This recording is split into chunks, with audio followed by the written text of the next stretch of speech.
Mesdames, Messieurs, bonsoir et bienvenue dans votre journal. Dans l'actualité ce jeudi, le Salon international du livre d'Abidjan bat son plein au parc des expositions de Port-Bouët.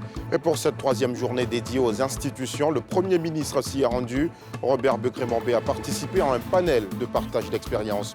80 ans après la fin de la Seconde Guerre mondiale, la Côte d'Ivoire n'oublie pas ses héros. Ce 8 mai, un hommage solennel a été rendu aux anciens combattants au plateau.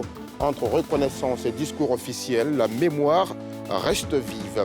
Et puis, une opération de lutte contre le paludisme et la dengue a été lancée ce jeudi 8 mai à Abidjan. Des démoustications et des traitements ciblés de gîtes larvaires sont au programme de la campagne. Voilà pour le sommaire. Vous suivez le 19h50 et vous faites toujours bien. Au Salon international du livre d'Abidjan, ce jeudi était dédié aux institutions de la République. Le Premier ministre Robert Begré-Mambé s'est rendu donc au parc des expositions à Port-Bouët.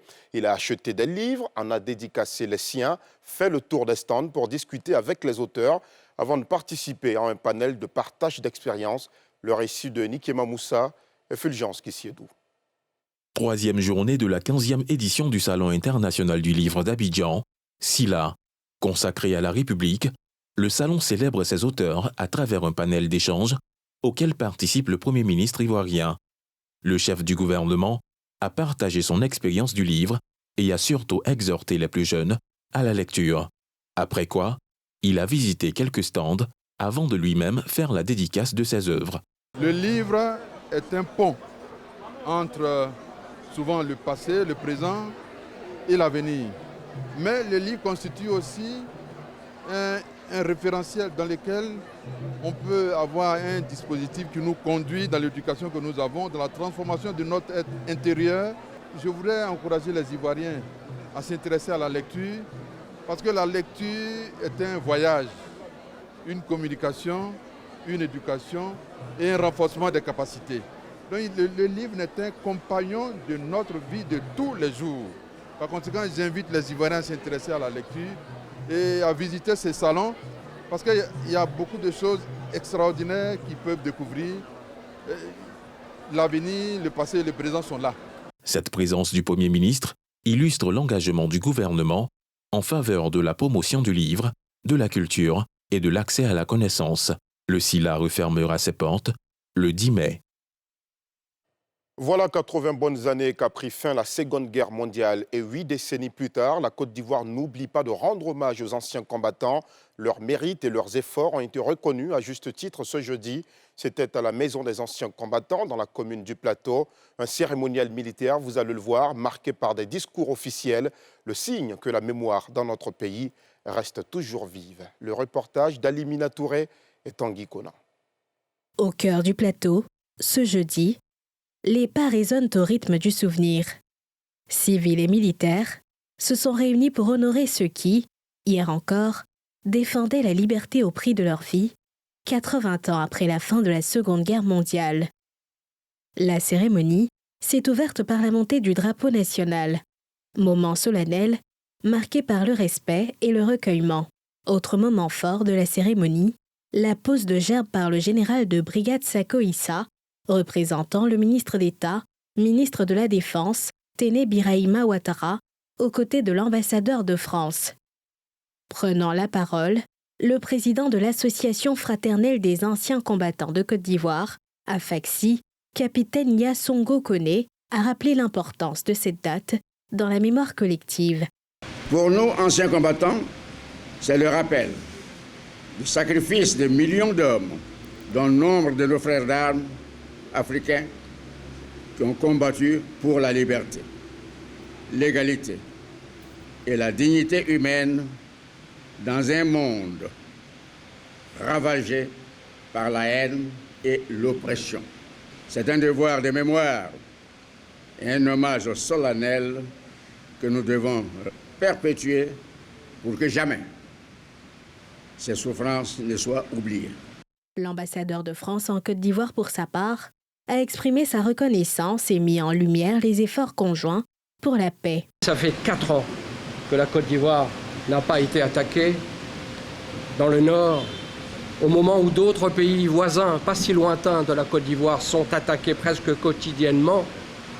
La Côte d'Ivoire fait face grâce aux mesures que la Côte d'Ivoire a prises, renforcement de ses forces de sécurité, grâce à cette coopération exemplaire entre la France et la Côte d'Ivoire. Il y a en cours des exercices conjoints pour préserver, et vous l'avez dit, capitaine, la paix.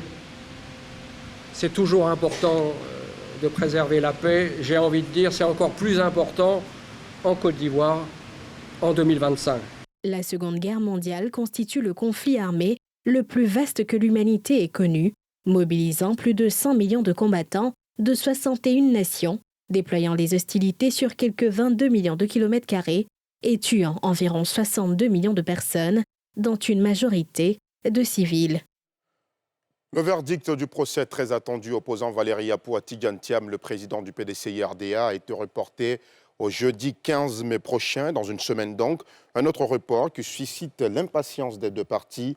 Valérie Yapo, militante et cadre du Parti démocratique de Côte d'Ivoire, a intenté une action en justice contre Tidjane Thiam. Elle conteste sa légitimité à la tête du parti et met en avant des irrégularités dans le processus électoral. Les avocats du PDCI-RDA se sont d'ailleurs prononcés après la décision de report. Je vous propose de les écouter. Elle aurait pu aujourd'hui juger cette affaire. Mais nous lui avons dit que ce dossier est suffisamment important. La question en jeu est une question qui est suffisamment sensible. Et nous, qui nous trouvons donc en position de défense, parce que dans cette affaire, c'est le PDCI-RDA qui a été assigné, nous demandons donc à faire des observations, mais par écrit, sur les observations faites par le procureur. Et comme ça se fait en matière de procédure, nous avons donc demandé au tribunal ce matin l'autorisation de déposer des éléments nouveaux en complément des moyens de défense que nous avons déjà déposés. Et finalement, ce qui a été décidé ce matin par le juge, c'est que l'affaire est renvoyée à la semaine prochaine, donc au jeudi 15 mai, pour que toutes les parties puissent faire connaître au tribunal leurs dernières observations, soit par écrit, soit verbalement. Et à l'issue donc de l'audience du jeudi 15, le dossier sera mis en délibéré pour que le tribunal rende sa décision dans cette affaire. Si vous n'assainissez pas votre cadre de vie, vous pourriez être victime du paludisme ou même de la dengue.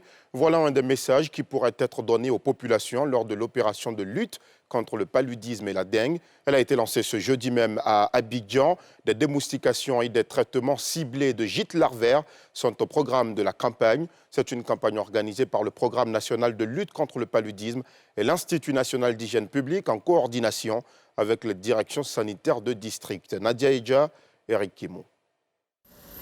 Pendant 10 jours, les équipes du Programme national de lutte contre le paludisme et celles de l'Institut national d'hygiène publique sillonneront les communes de Cocody et Bingerville. Cela à l'occasion de la lutte anti-vectorielle dans le Grand Abidjan. Consultation, distribution gratuite de moustiquaires et démoustication sont inscrits au programme de cette opération. Cette activité ici qu'on fait, on le fait ensemble avec des NHP pour non seulement diminuer le nombre de larves. C'est pour ça que vous avez vu les drones, vous avez vu les véhicules aussi qui sont là pour tuer aussi les moustiques adultes. Ce que nous faisons ici, ça va tuer en même temps les moustiques adultes, donc ça va nous permettre de réduire en même temps les deux maladies. Tout ça, c'est pour éviter l'épidémie de dengue qui arrive en général dans le mois de juin-juillet.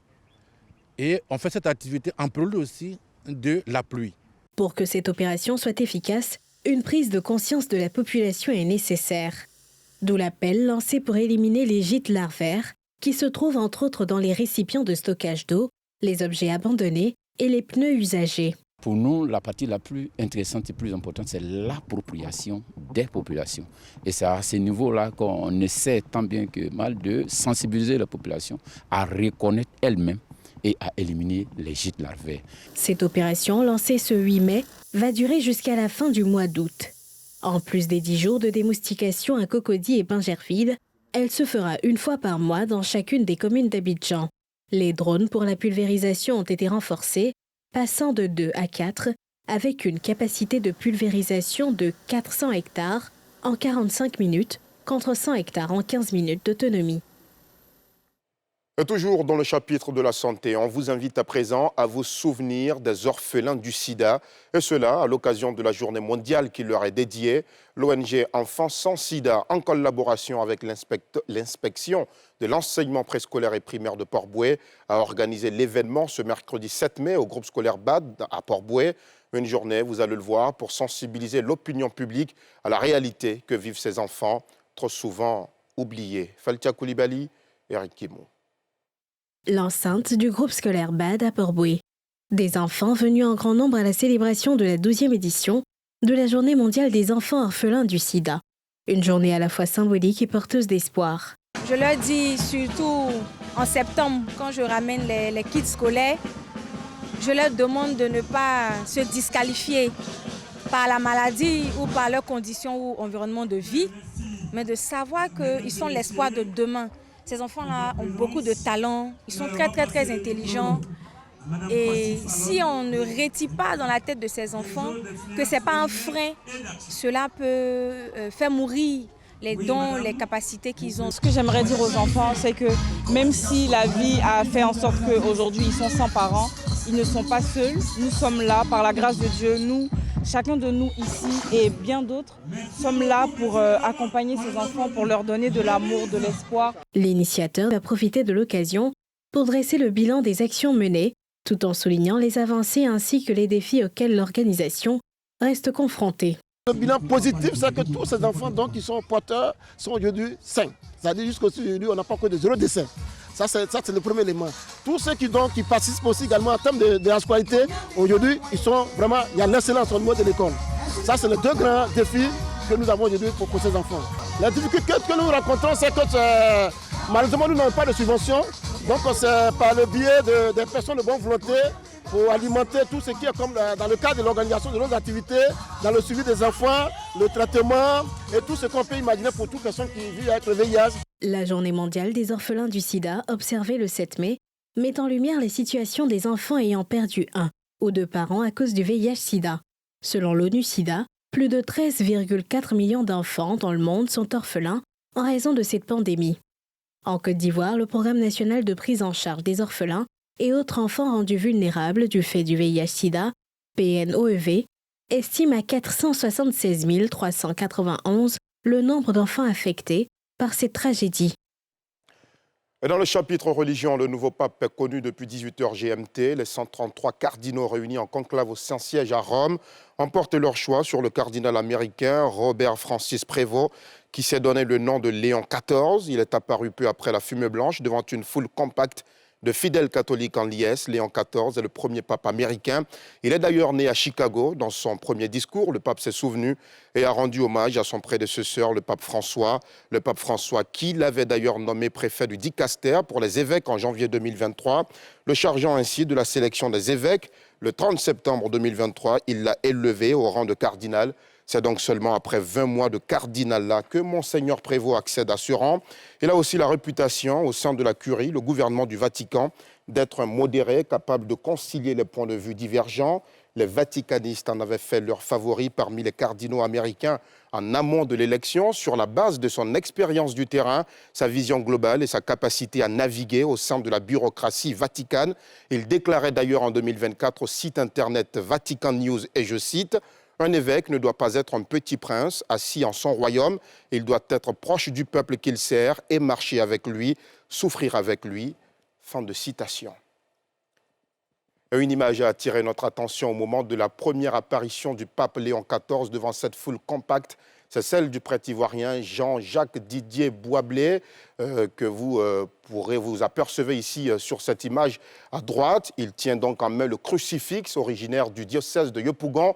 Le père Jean-Jacques Didier Boisblé est depuis 2023 le cérémoniaire pontifical.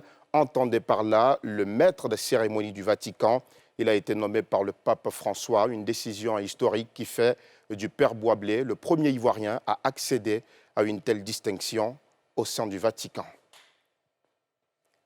Et voilà, c'est sur cette note que nous arrivons au terme de ce journal. Merci aux équipes techniques et de rédaction. Je vous remercie aussi de l'avoir suivi.